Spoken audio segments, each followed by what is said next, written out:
Training and consulting sound similar, but they're actually quite different. The situations in which to deploy these tactics can also vary greatly. Keep listening to find out when it's best to use each. Welcome to RPI Tech Connect. I'm your host, Chris Airy. Thanks for tuning in. We have a thought-provoking episode ahead of us today where we'll discuss a critical distinction: when to consult and when to train in the context of client needs. To help us explore this topic, I'm joined by Principal Consultant Cailen Myers. Cailen, welcome to RPI Tech Connect. Thanks for having me, Chris. Yeah, it's great to have you here. I know you're one of RPI's finest consultants, so it'll be awesome to hear your takeaways for today. But before we dive in, I'm hoping you can share a little bit about yourself. Sure. So I actually started working at a county hospital in Cleveland, Ohio. And I started there actually on their help desk, learning a lot about all the different hardware and software at the hospital. And then an on-base position opened up. So I have been supporting on-base as a system analyst and then moving to a consultant for over 15 years now. Oh, wow. I didn't realize it was that long. It's been a while, so I feel like anything on-base, I can do it, right? Well, that's great. You know, that's an interesting background too, to come from a lot of RPI's clientele works in healthcare. So to have come from that space to now being in this consulting and teaching position, I'm sure you've a lot of this, challenges you're seeing, you've probably experienced firsthand. I have. And it's nice too, because I got to see the clinical side and also the back office. So accounts payable and HR and payroll, supply chain, everybody has those everywhere. It doesn't matter if you're a hospital or not. So it really was a great experience. Well, that's awesome. And I know RPI is very fortunate to have you on the team. So, thank you for joining me on the program today. So now let's shift gears and get into our main topic. And that is the distinction between consulting and training. I'm hoping maybe you could talk about the differences between those two. Sure. So as a consultant, or when you ask for a consultant, usually people are expecting somebody to come in and do the work for you, right? Or consult with you. And especially at RPI, we try to partner with our organizations that ask for our assistance. So if it's doing an upgrade or a certain project, implementing a new module, it kind of depends on the software and the firm. But, we really want to come in and help get you whatever it is that you need and done in that time frame.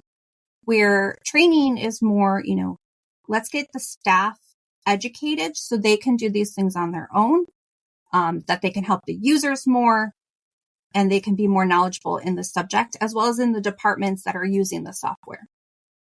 Okay.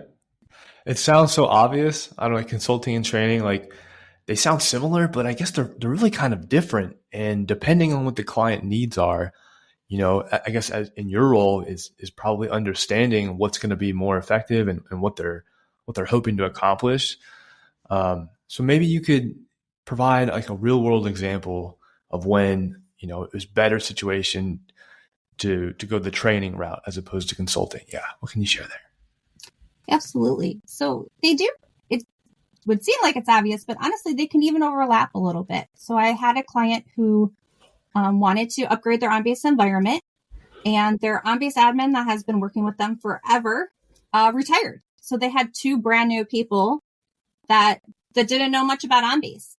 So as a consultant, I did come in and I helped them do their upgrade. And as soon as it was done, because they had a tight timeline, we actually flipped over and then I did their training for them. So their staff could actually learn how to do an upgrade, a little bit more about the software. And now it's amazing to talk to them because they're like, oh, I can just do this, this, and this. And they, you wouldn't even know that they didn't know it a couple years ago. So. And you helped that whole transformation happen, both in getting the software set up and showing them how to do it, and then passing the reins over so that now years down the line, they can be successful without the supervision of an expert consultant. Is that right? Exactly. Okay. Give them the knowledge and power so they can do it themselves. Yeah, that's what you want, right? That's the ultimate, I think, goal. So thanks for sharing that there. Now, maybe we could talk a little bit more about the value of consulting. In what situations should clients consider seeking consulting services as opposed to training? Right. So there are many scenarios where I think a consultant is very beneficial and effective for an organization. Some things to consider are your timelines.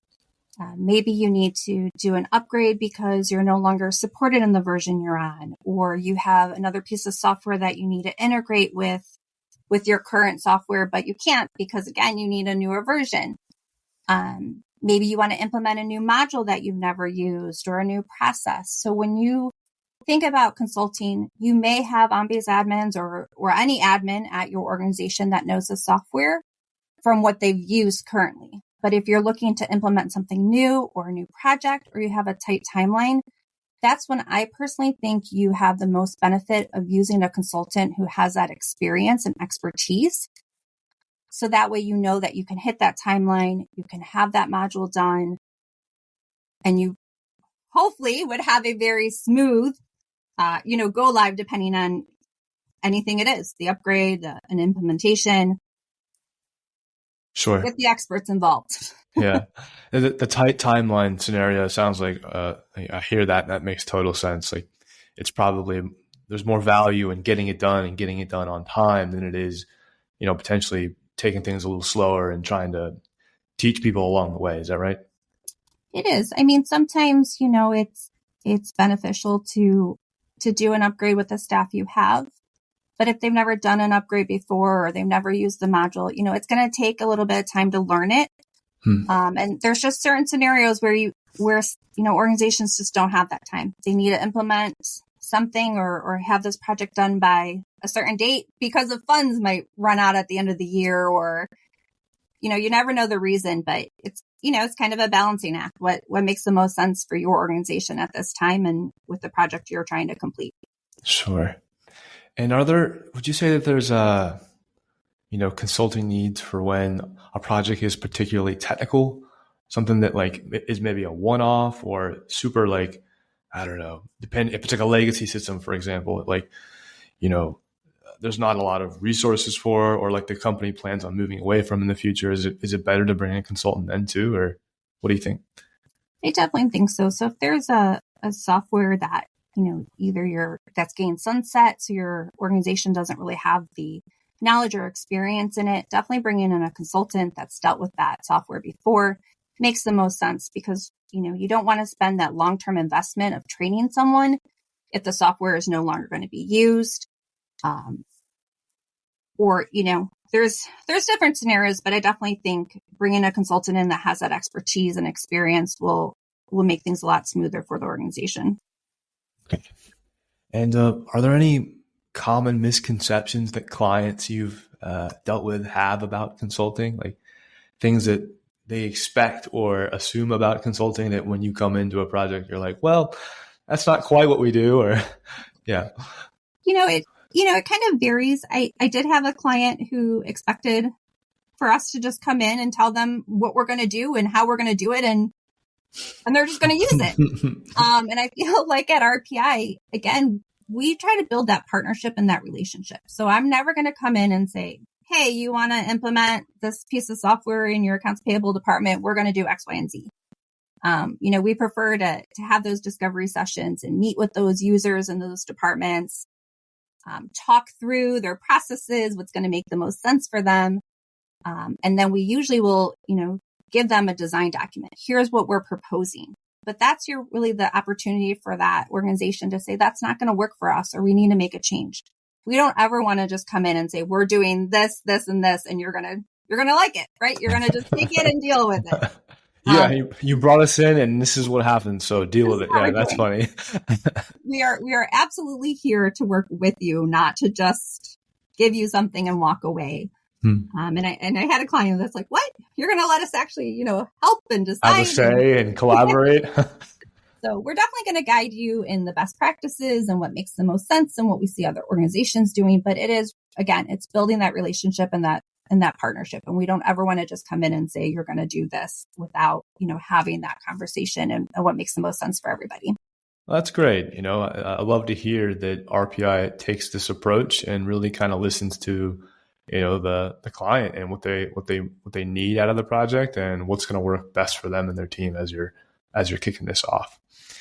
So, great points. Let's shift our focus now to training. Why is training so essential, and what are some of the long-term advantages of investing in this kind of educational approach?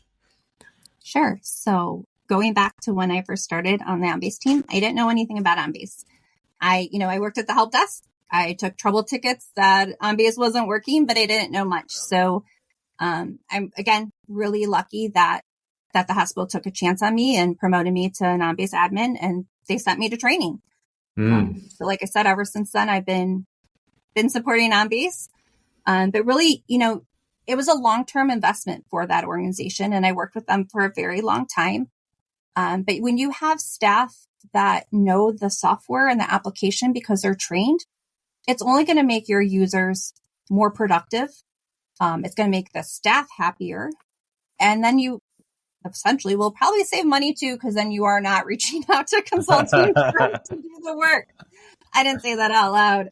But it is in the long run, it's more cost effective to have knowledgeable staff members. And it's not just the software, it's also the departments they're supporting, right? So at the hospital, I had to learn a little bit about the clinical workflows, about accounts payable, payroll. It's more than just training staff on the software. They have to know the business and how the business is going to use the software they have.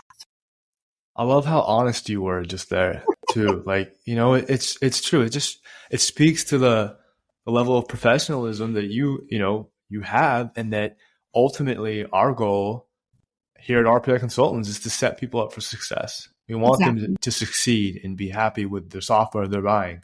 And what better way to do that than to give them the tools to do so, right?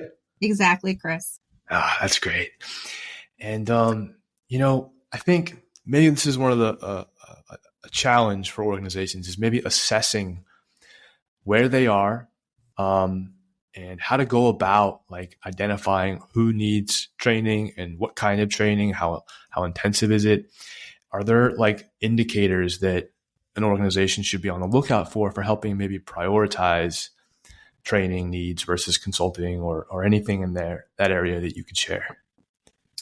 Yeah, I think it kind of goes back to, a few of the things I mentioned before, but, obviously understanding what your staff know and how knowledgeable they are in the software, right? It's really open lines of communication, right? Can a manager go to their employee and say, we have a project to implement something for accounts payable, in using whatever software, can you do it? So having those open communication between a manager and the staff, again, also though, understanding just, is the staff happy? Are they willing to retain the information they're learning? Are they willing to actually use it? And it's not only an investment for the company that sends them to the training, it's an investment for the employee themselves. Again, going back to my hospital days, I wanted to learn OnBase. I wanted to learn Epic. I wanted to learn Infor. Give me as much software as possible. Let me learn it all. So you have to have that motivated employee as well. Yeah. And it really just, goes back to knowing your staff and also knowing your business. So maybe right now is not a beneficial time to send an employee to training. You mentioned something there that we've talked about in another episode, but it's this, if employees want training, you give them training. That's going to help them feel more confident in their skills. It's going to help them feel more engaged in their jobs. And I think as a result of them feeling that way, that's going to lead to better results for their customers and constituents. Right? If you feel good at work, you're going to deliver good things. Exactly. So it's like not only are you going to see improvement in the way that your teams are using software that you've purchased, but you're also going to see an improvement in the way that they're delivering, their services or care, or whatever the industry you work in.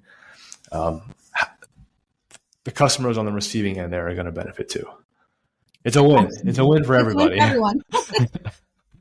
Yeah, that's awesome. Do you have any memorable success stories that you could share about training that maybe led to a significant improvement for a client, or perhaps something that started as consulting and then led to training later down the road? Either one or both. Yeah. So as a consultant, we've done quite a few, or I've done quite a few engagements where, I've upgraded somebody to a new version of Ombies because that's my main focus here at RPI.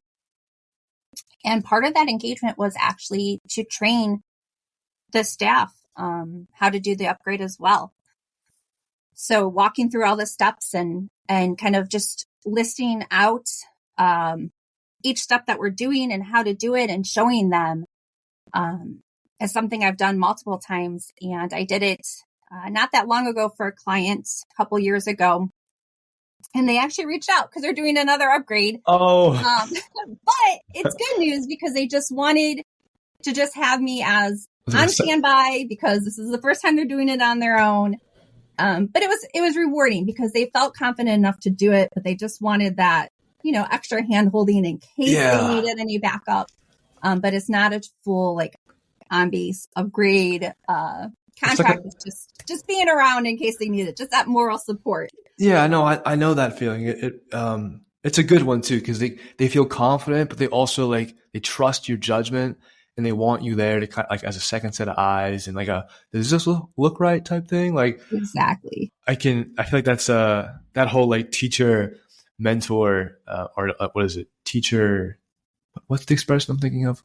Yeah, I know what you're saying. That almost like the mentor teaching the teacher scenario. Yeah, and it's just nice to hear that to form that kind of relationship with them and knowing that in the future they're going to call upon you because you set them up for success and they trust you. Yeah. So thank you for sharing that story. Well, Cailen, we're getting close to time. And, one thing I like to do before we wrap up is ask my guest if they could share one piece of advice for today's audience related to consulting and training. What would you have to share there? Yeah, I think that it's a tough one. There's so many things to say, but I really think just, having those open lines of communication and, if you reach out to RPI consultants because you don't know if you really need a consultant or somebody to train, I really just think that the key really is to communicate. Yeah. Work with somebody, ask those questions, let somebody help you. Sure. No, I like that. Communication is key to everything. And, from hearing you, right, it's there's resources out there for getting help and assessing your situation. So don't be afraid to start that conversation. Reach out. Awesome. Okay. Well, thank you again for joining me today. For our listeners tuning in, if you have any questions about today's discussion or, determining whether or not you need help with consulting or training, feel free to reach out to us. You can contact us at podcast@rpic.com. Again, that's podcast@rpic.com. This is RPI Tech Connect, and I'm your host, Chris Airy. Until next time.